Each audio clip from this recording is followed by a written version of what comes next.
Rusty Quill presents Below Decks, a Trice Forgotten Deep Dive. Episode 10, Writers Roundtable.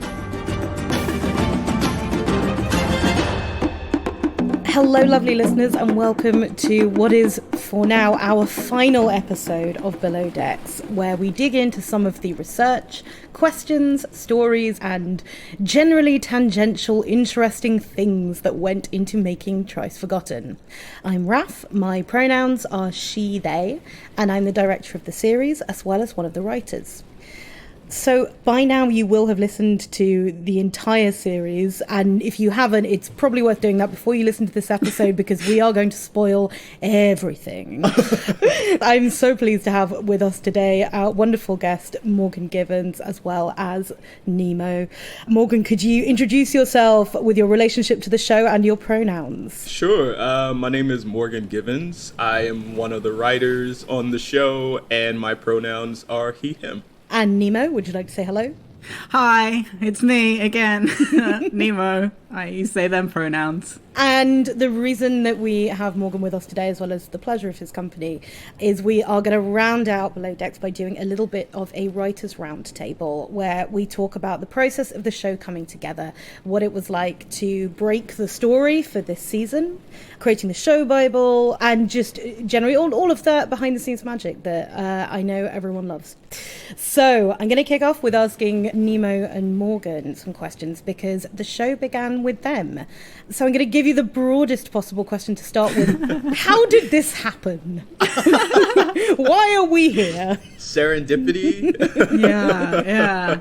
It's quite a funny one because I was working on it for quite a while by myself, in that I pitched it and then kind of was thinking about loads of things, and then at a certain point Rusty Quill were like, oh, you need to write a Bible, a show Bible, so that when you bring other people on they'll be able to understand what the show is. And I had never written one before and had already begun talking with Morgan by then, I believe. Yeah, I came on right. Yeah. I think that was a show Bible. With all your dexterity and the D&D, yes. Yeah. And Morgan was essentially just download everything that's in your brain onto a piece of paper. And I was like, okay, I could do that. For those who've never heard the term show Bible before, what does that mean? It's a really cool template that says things like what the tone of the show is, shows that are a comparison for it, a debrief of all of the characters, of the plot, the episodes, what the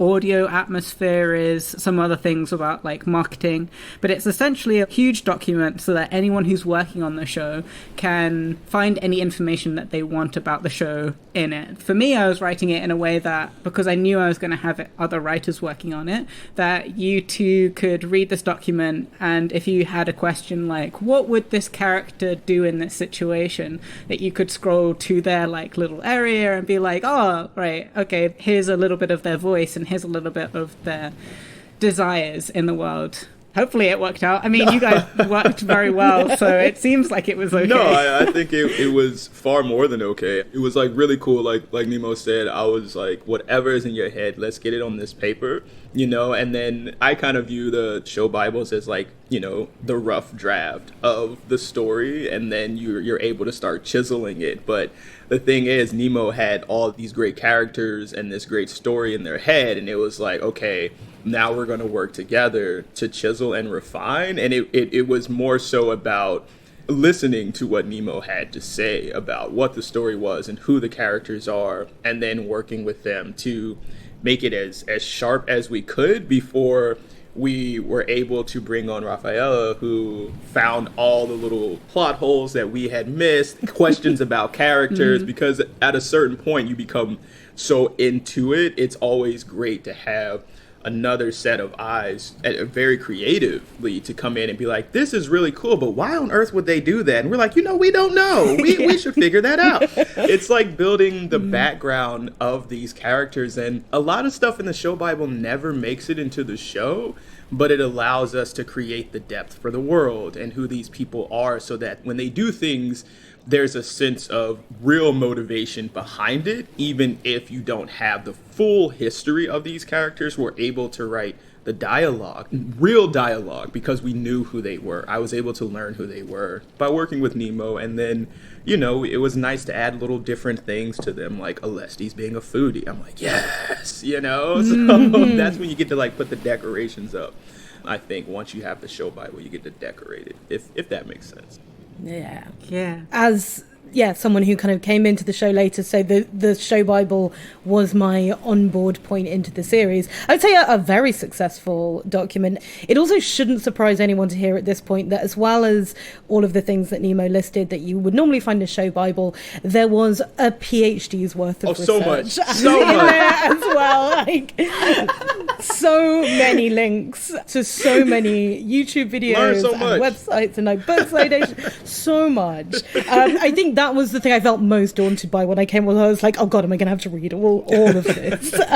Yeah, at one point someone was like, hey, could you make like a shorter version of the literary document? Yeah, I was like, yeah, okay, I can do that. And it still came out to like 20k, and I was like, interesting. It worked out. It's fine.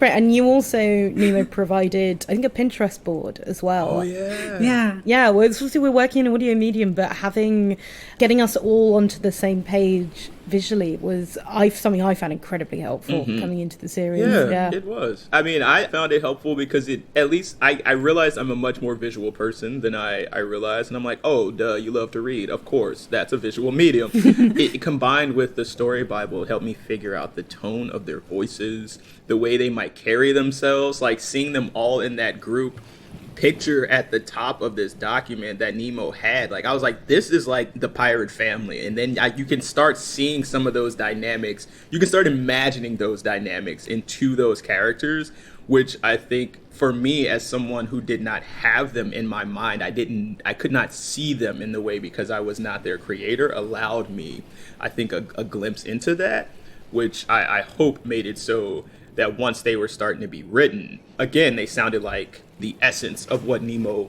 had in mind for them, and also like full people. Because I'm like, dang, look at them, like especially Siva, and I'm like, they all like posing. It was like, I want to join, like, let me in, you know? So yeah, I did draw a little like character lineup, because I was like, I need to make sure that everyone understands that Nor is big. Like, that's most of the reason why I drew it. I was like, Nor is like head and shoulders above everyone else, and everyone needs to visually understand that. Everyone needs to respect Nor. That's right. Yeah. And Nemo, you also, I think, drew the ship as well. Yeah. That was something I found incredibly useful, because, see, when you're working on audio, the sort of spatial distances between things, proximity, incredibly useful when it came to directing the series as well, because things like, okay, well, if this scene takes place in Alestes' cabin, where is that? So how much can you hear the waves in the background?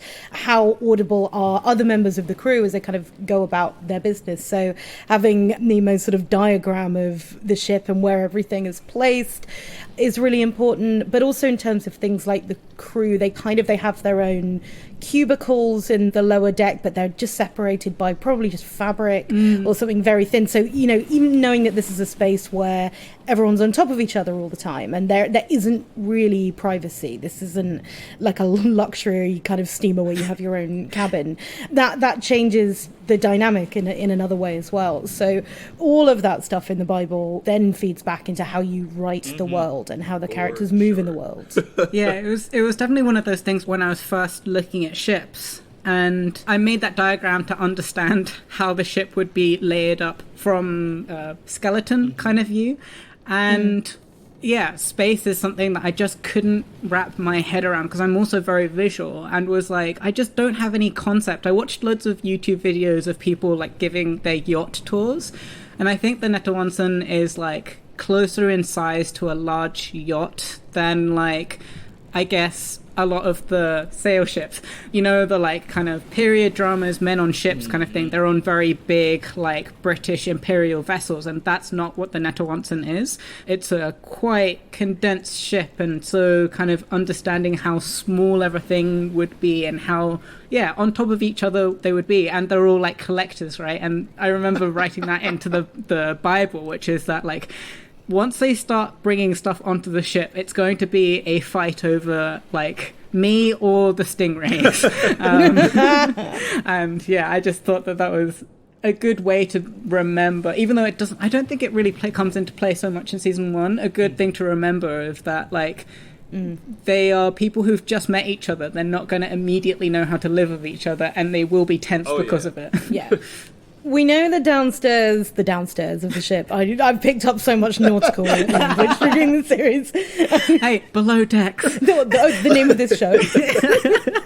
We know that below deck in the ship, they're starting to vie for space. We know that we've got our aquarium down there, and we know that Inez is building a bit of a laboratory down there, as we find out in episode 10, an explosives laboratory, and an armory.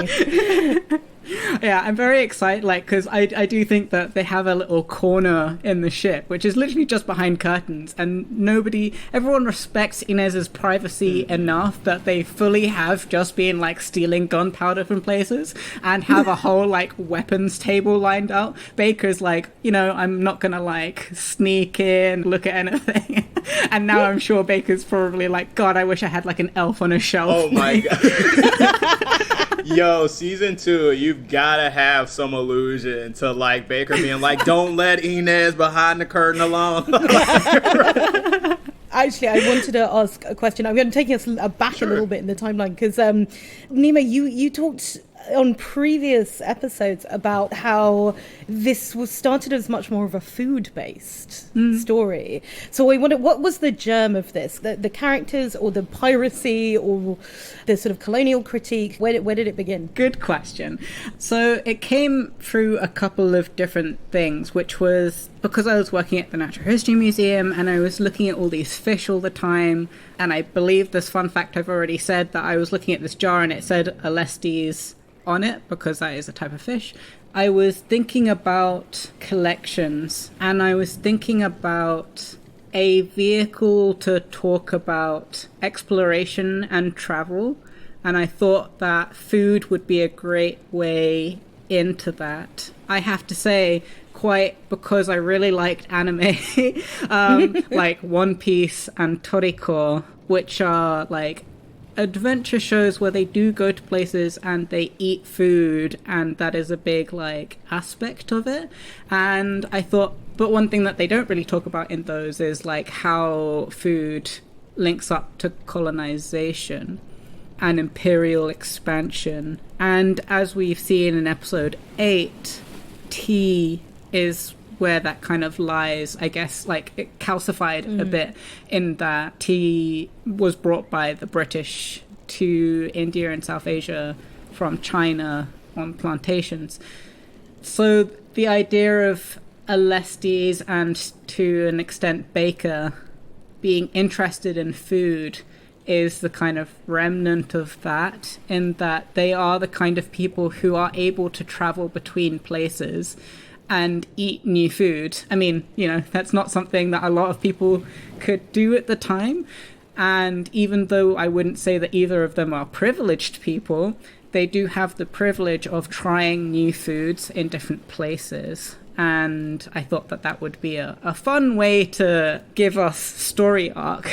And then everyone was like, you should actually talk about the colonization and the museum stuff. And I was like, yes, that is probably the bigger story here than the food.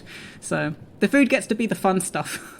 And were they always pirates? Was it always a pirate story in your head? They were always merchants, I think. And other people would make them pirates.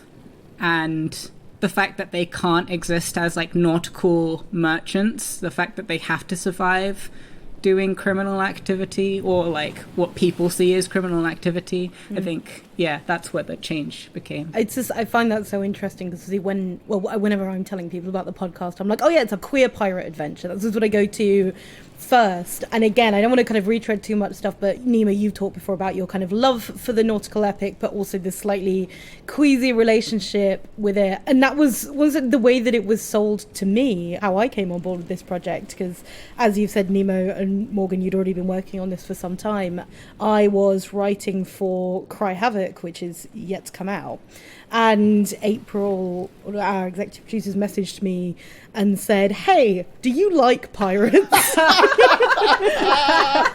Why does that sound like the email that I got from April that was like, "What would you think about working on a pirate show?" And I was like, "Who are you?" Hello, lovely to meet you. What? But, it's fun to think of the show and instructive to think of the show as in the pirate genre, because I think that's the thing that alerts you to so many of the differences between this story that we're telling and, what and who usually occupies the foreground in a pirate epic. And as soon as you sort of go into, well, what if these characters are forced into, being on the, the quote unquote, the wrong side of the law, kind of through necessity, that then I think it's a much more interesting way of exploring the kind of the moral side of pirating, essentially. Yeah, for sure. It feels like it has a lot of parallels, I think, to the things that people go through today, because I can at least speak to the United States. They'll criminalize behavior, and it's like, but you're saying this is criminal behavior, but maybe if you actually gave people the food they needed, because there's no reason that people shouldn't have food. Like, it's a lot of times they'll look at the action without viewing the entire picture or the intent behind the action and just be like, oh, you're a bad person, when it's really about maintaining power over these people who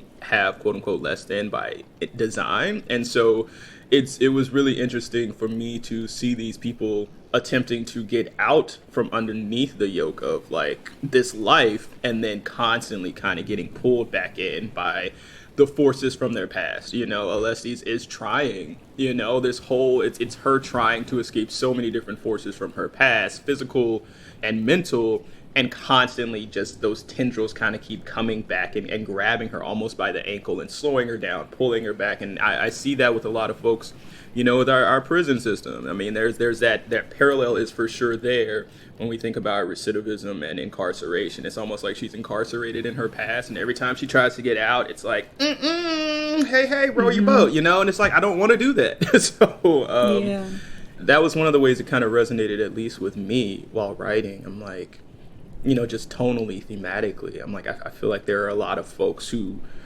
are marginalized by society and not marginal by any means who could kind of, if it's not immediately recognizable, can feel that. I mean, at least I felt it while writing, which was dope, in a sad way, but dope. Yeah. The capitalism side of the equation as well resonated with me in terms of, we know what Alestes wants, which is a big pile of money and a nice beach.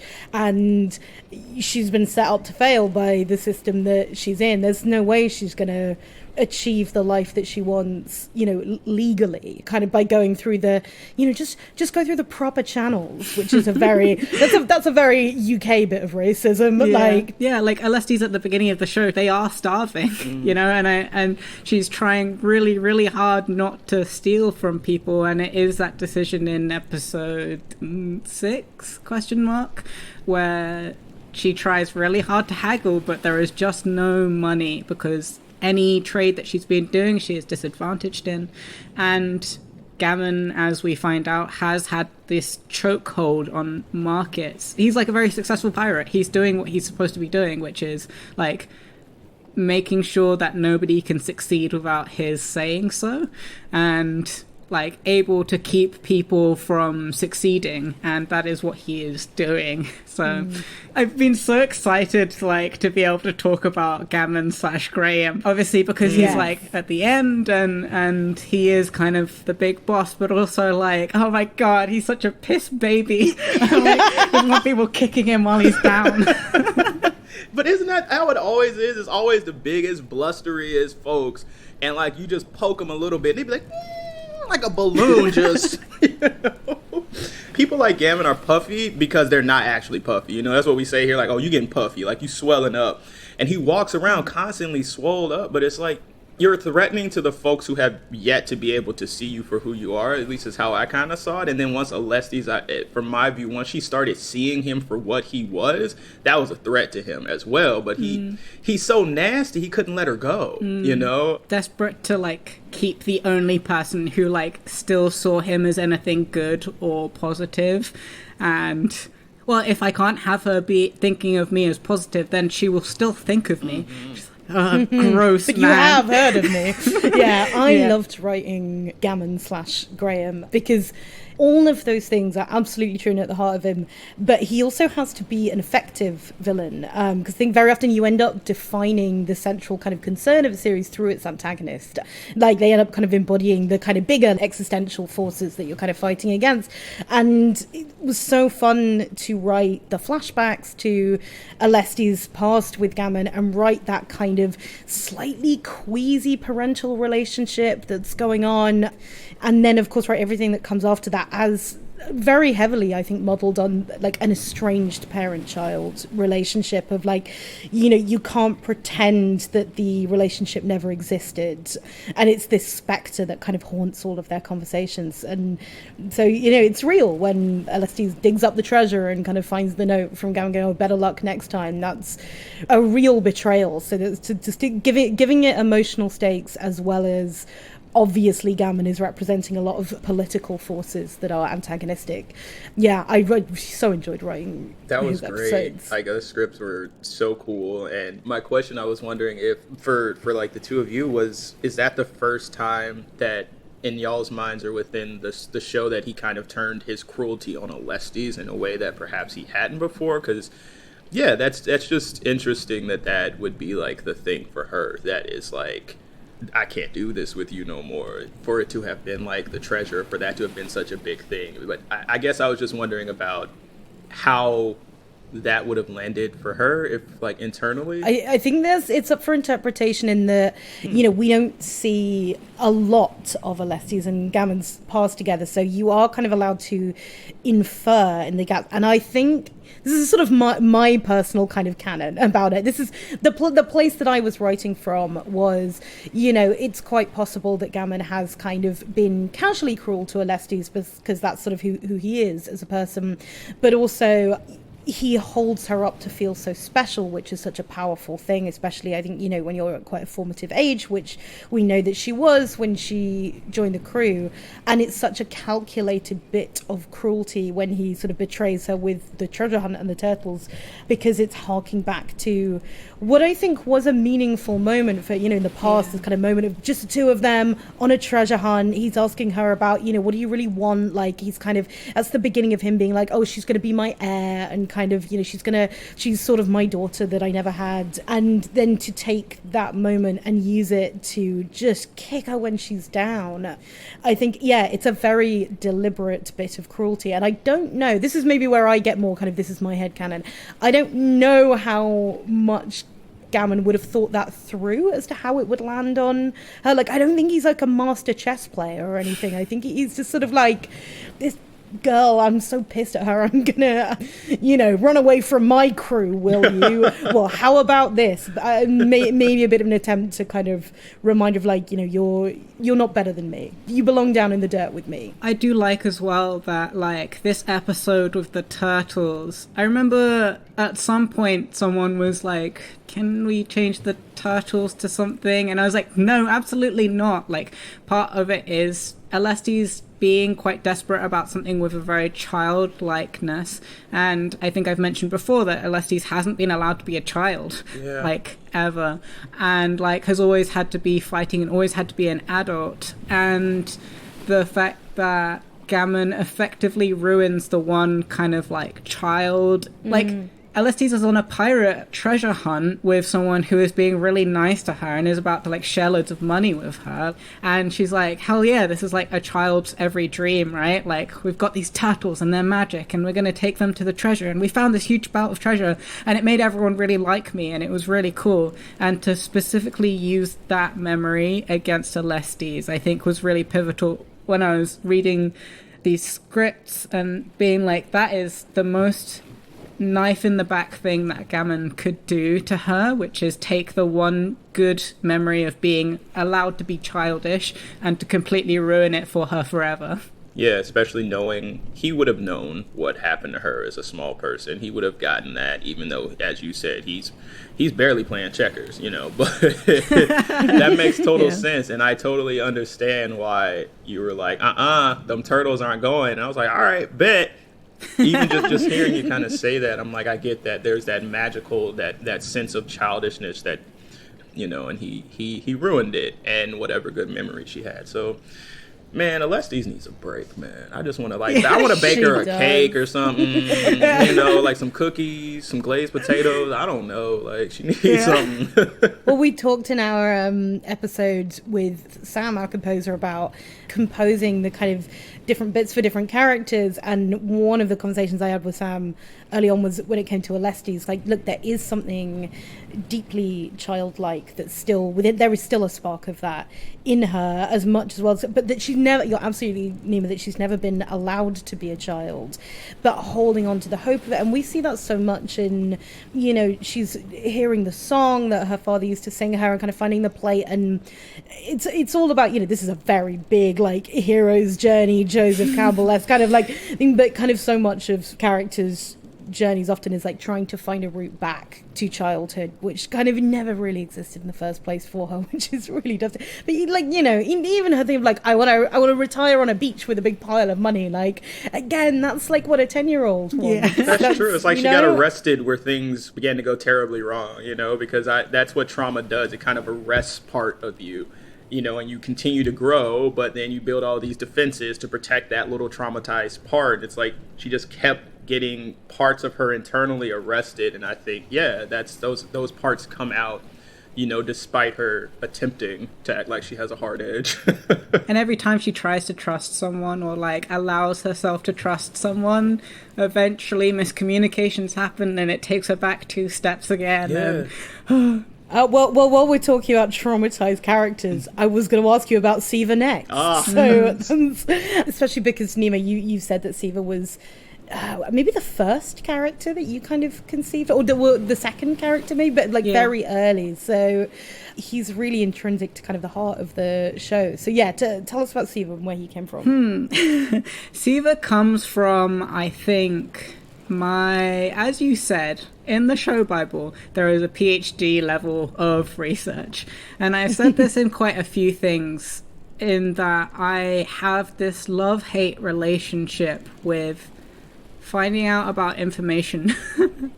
And I think that Siva came from that, like, desperately wanting to impress people that he should not have to impress. And their, like, interpretations of him, like, the more intelligent he can seem and the better his maps are and the more research that he can do, he can grow in like people's estimation, or like he just like has that like hierarchy in his head where he's like, this is what I'm reaching for, Queen's Museum, gonna get there, and like that's not even what everyone wants from me, just like that is where I should be aiming for, because that is the ultimate of knowledge and experience and coolness. And yeah, I think that Siva came from. It sucks to realize in some ways when people kind of take advantage, I think, again, of the innocence of children and start to mold them in that way. And that's kind of what that does because they're trying to put boxes and constraints on the possibilities we have for ourselves. And so it's, you know, looking at Siva even throughout the show, it's like he's pushing towards these boxes that they put to, you know, and he's pushing towards the edge of this, while also it seems like he doesn't even realize he's also kind of simultaneously starting to dismantle that. And it internally, I can sense some of that.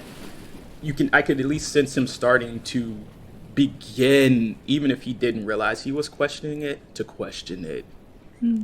I like, even though Nani actually was kind of like hinting at those things, didn't have the confidence to be like, to fully say out loud what she wanted to say. And you see like hints of her being like, you shouldn't trust them so much, but also she's not in a great situation herself. And I think there was a weighing up for her with like, well, maybe he can kind of quote unquote get out, or like make some money, or make his life more than it could be here, where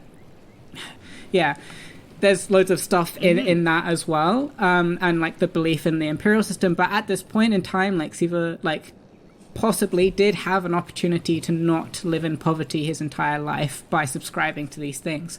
But that through this series, he has people now like Alestes and Baker and Inez and Noor not telling him what to do, but to give him the fuller context of why people are saying these things to him, and he can go to them and ask for advice.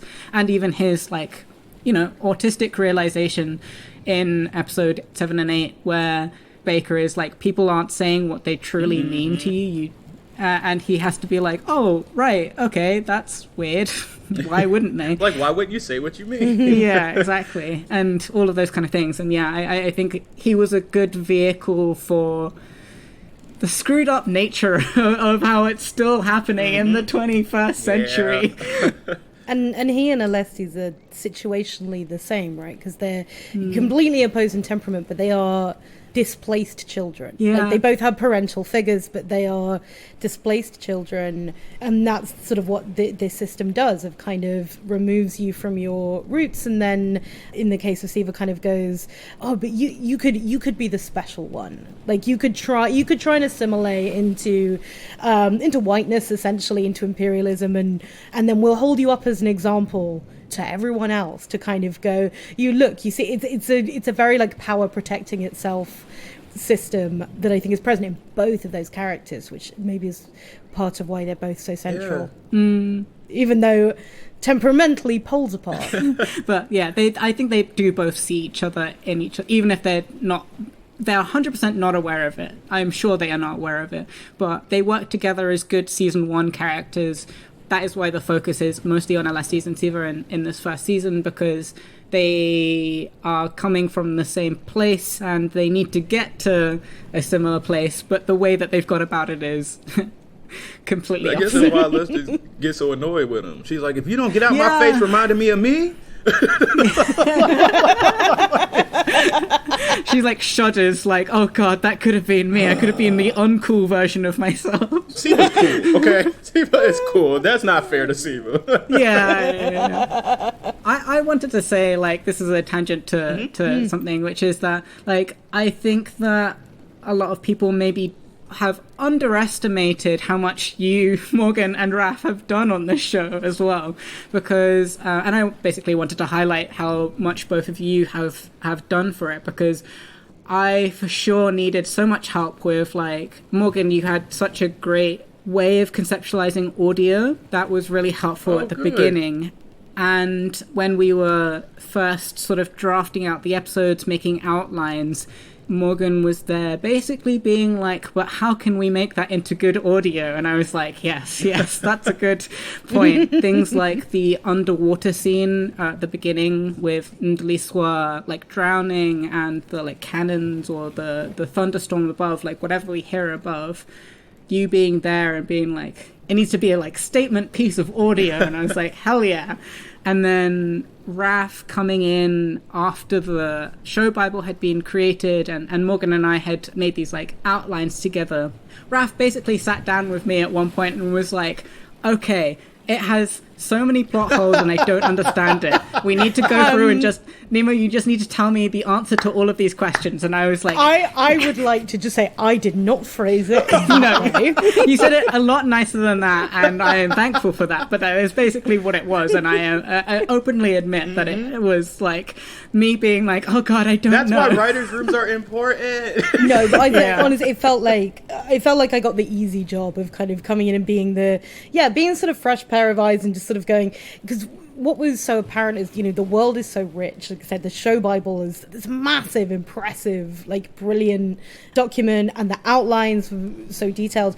So I feel like I came in at a stage where it was like, these are all the pieces that we have on the table, and there's loads of them, and they're all great. So it was kind of, and there were things I think through those conversations that we ended up going, okay, maybe we don't have room for that in this season. Maybe we'll put that aside for the future, or kind of actually we don't have to tell all of our stories at once. We can sort of keep our powder dry on some of this. And also just, the plot of Gammon is Graham, Graham is Gammon, and like, where does Nanny fit into all of this? And kind of, it's a complex political thriller that you've created. It's kind of a spy story. Alestis becomes a bit of a detective in episode 8. And so I was also thinking, just putting my genre goggles on and kind of going, how do we make this the most entertaining possible thriller, adventure, spy story, as well as it being already a very fun science pirate story?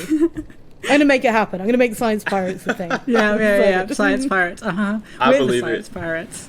And it was really cool working with you two on this, because I essentially before doing this show, had only been in a couple of writers' rooms before and had never show run or been a lead writer and things. So definitely listened to podcasts which were how to be a showrunner, and I was like, oh. And the two pieces of advice that I definitely was the most in my brain about was treat other people how you want to be treated, which is just a good way of doing it in life, and to be quite decisive about things and just make sure you know what you're being decisive about, but then allowing the writers to have flexibility when it's their episodes. I learned just about the writing process, because the episode outlines that you provided were massively helpful, but then you were also very generous about kind of being very non-precious and kind of going but do what you want. And what I found was, when you're writing essentially a 20-minute episode, you can't always fit in a C story in that time. So it's sort of, what do we have room for? How is our A and B story going to? So these are really basic writing things, so I apologize for this, but kind of how are our A and B story going to interact, if they do at all? And if they don't interact, are they going to thematically complement each other? Which, again, none of these are rules. All of these things can be played around with. I remember one of the things I was most worried about writing it's the treasure hunt episode, because we also just knew this is the episode where we need to find out about Baker's backstory. And that was one of the things I was like, how am I going to tie together what is happening with Alestis and Inez on the island, and what is happening with why do we get to find out the Baker backstory? And I think, Nemo, you'd already suggested kind of, Siva leaves the island, comes back, and it's Siva having a conversation with Baker. But again, I was like, how do we tie together these? Well, so essentially, we've got the two main relationships of the episode are Alestis and Gammon and Baker and Gabe, and neither of those relationships are in the present tense. Neither of them are happening in the same. But in the end, and this is something I'm going to ask both of you as well. I think that's my favorite episode of the three that I wrote. So that makes it sound like I was going to ask you, what's your favorite episode of the ones that I wrote? Not what I was going to ask. All of them, okay? All of them. No, what I want to ask both of you is, what is the thing that you enjoyed writing the most in the series? Because for me, it's the Baker and Gabe scenes, which I wasn't expecting, but they just flew onto the page. They were just... So isn't it magic when that happens and you're like, I don't know why, but I'm gonna run with it. Oh gosh, my favorite. Yeah. See, I don't know if I have a favorite. I ended up with the episodes, I think, with a lot of random humor. Yeah. I don't know. I really liked the Siva trying to find the rays. That scene where we can hear them in the water, and then we kind of go back to Alestis and Baker talking, and then we hear them. And it was actually Nemo's idea to combine that a bit more. than initially, so that we could make that scene feel larger, as though they're literally on the edge or somewhere on that ship watching. You can hear these clowns in the background. And Nemo was like, no, we need to hear them. And I was like, you're right. Because they're in the same space. And so I really love that. A nightmare to direct and sound Sorry, design, so but thank you both. y'all, look, when I listened to it, I was like, right, oh my God. I was like, I can hear. I was like, yes. You right all like decision. really, because it is so hard, I think, especially for folks who are learning to write into audio, because it's writing is writing, but there's just like little things that you do kind of differently when you're writing audio primarily, or audio forward. Yeah. And I was like, yeah, this is going to be a nightmare scene. But I was like, I can hear the sound design. I can hear that sense of movement. I can hear that shifting back and forth. And so I really enjoyed that, just because it made me laugh, especially when they come back up on there and like they've got it, and they're like looking. I think it was just the moments of random bonding, without them perhaps realizing that they were bonding. It was like team building while laughing and you trying to catch rays. And I really this is a cheat, but I love the fact that Alestes wanted to row that boat, and that cracked me up, and it still cracks me up, because, I'm right. I'm like, you think you're going to row a boat, So. You're like holding a knife up. My favorite thing is like, the like cat with knife or like crab with knife, just being like, just like chasing after. Yeah, so I guess they're like kind of my favorites to write. That catching stingray scene, a quick sidebar, is a really good example of, again, the beauty of a writer's room, because to make that work and to get the kind of the size and the scale of that, when I was doing my kind of preparation for recording, I remember looking at that scene and going like, okay, we have to establish these two different locations super clearly, because they're in the same space, but they're not in the same space, and we're going to be cutting back and forth. So I ended up, I think, like on the fly almost in the recording session, just scribble down a couple of extra lines to just kind of slide in, just to plant it. Because this is also something I found with audio, is you can get away with being more explicit about kind of where you are than you need to be on screen, because your listeners are kind of primed for a character to walk in and go, well, here we are in my granddad's old shed, and like not as broadly quite as that, but perhaps, but like that was I would say a collaborative effort. Nemo, this is almost an impossible question. Yeah, I was for trying you. to like narrow it down, but I feel like because I have the luxury of now talking about episodes 9 and 10, I do think that I really enjoyed writing Gammon's like cricket scene, where there's like the cricket in the background, and he's also like being a piece of crap to Siva, and Siva is trying to like, haha, yes, I'm a servant, haha. And also all of the scenes with Mary, I found I really enjoyed writing her. She's a character that I have fleshed out quite a lot. Her kidnapping Siva. Every time they are together, I am really like cat with knife, just being like, Siva, how are you going to get out of this one? Siva got kidnapped again. I laughed so hard, and I was like, okay. I have to say, like, at the beginning, Siva did not get kidnapped this much, but every time that Morgan and I would have a conversation, Morgan would react like that, and I'd be like, I'm gonna make Siva be kidnapped again. So it's Morgan's fault that Siva gets kidnapped so much, because I just have so much funny. joy. Like, at a certain point, you're just like, oh, this is the joke. Like, the joke is you are always getting kidnapped. I mean, there are some characters who are just so good. You're like, we need to show peril. We're going to put this character in danger. As we're going to have to wrap this up. Any final thoughts? No, I had a blast in the writer's room. It was a lot of fun to just be creative with like other fun, creative folks, and like, to be trusted with something that you created, Nemo, as well, because I think we're all creative people here. We've all made our own things, and it can be hard to allow others to partake in something that you've created and to give that freedom that, you did allow us to have. There were moments where you're like, nope. But and that's your job as like the lead writer, as a person who knows this story. But you did give us a fair amount of freedom within those episodes to bring our voice to the episode while keeping it sounding like what Trice Forgotten was starting to sound like. So no, I mean, I enjoyed working with both of you. I learned a lot working with both of you, and like, you need a writer for season 2, you know where to find me. Yeah, similar. I mean, this Below Decks has always been just a love fest, but the ability to have writers come in and fully understand who these characters are, and to basically, please write me some things. And I got to have the content delivered to my desk and was like, really talented people are writing things that I want to see or listen to. So you were the sickos. Yes. They're like, yes.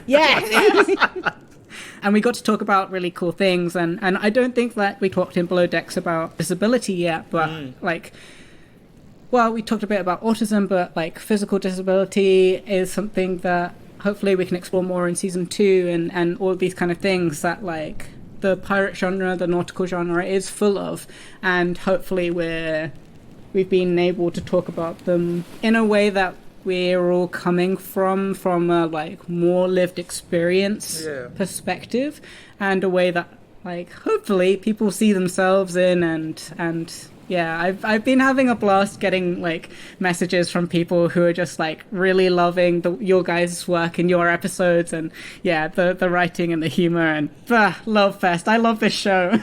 And I love everyone who's worked on it. So I love you too. I'm going to ask one more question before we wrap up, which is obviously on our crew, you know, everyone kind of has a particular skill, a very special set of skills.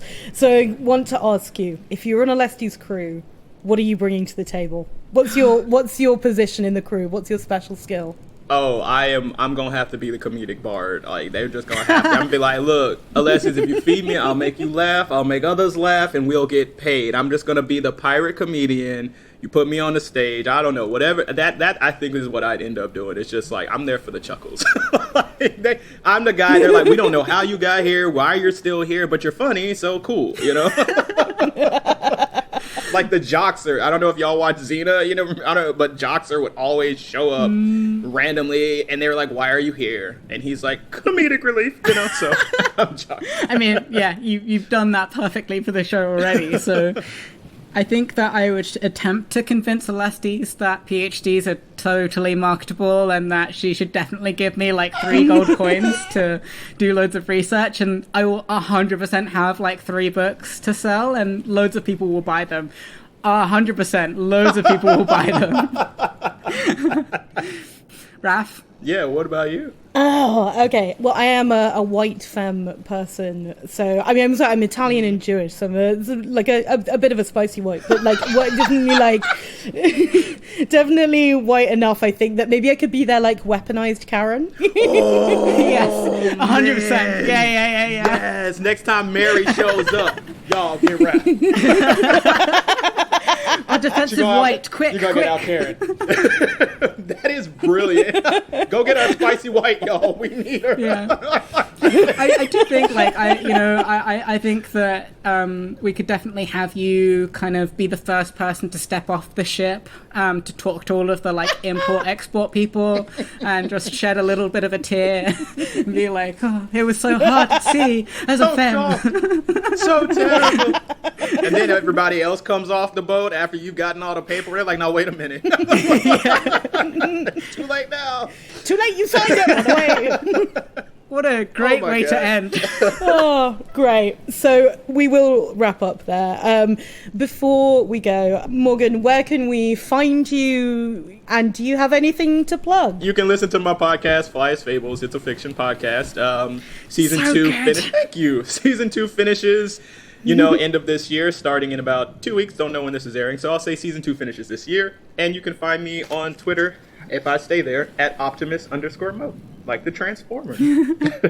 Amazing. Nemo, where can we find you? And do you have anything to plug? You can find me as ever on Twitter or on Tumblr. You can send me asks on Tumblr at Zeus_Japonicus.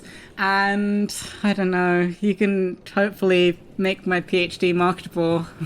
At some point I'm finishing it and I've got to sell books. So one day you should buy them. I will. I will actually buy one of those books. Thank you. You can find me Raph, where can for people now find you? On Twitter at Rafaella Marcus. I have nothing to plug at the moment. That's very nice. I'm back to my desk. I'm back to writing at the moment. So maybe there'll be things in the future. So for now, it has been such a pleasure sharing these behind the scenes context episodes with all of you gorgeous listeners. Spiritually blessed. Your skin is clear. So your crops beautiful. are flourishing, as are ours. So will you join me in saying goodbye to our listeners for the last time for the moment. Bye. Bye-bye. Goodbye.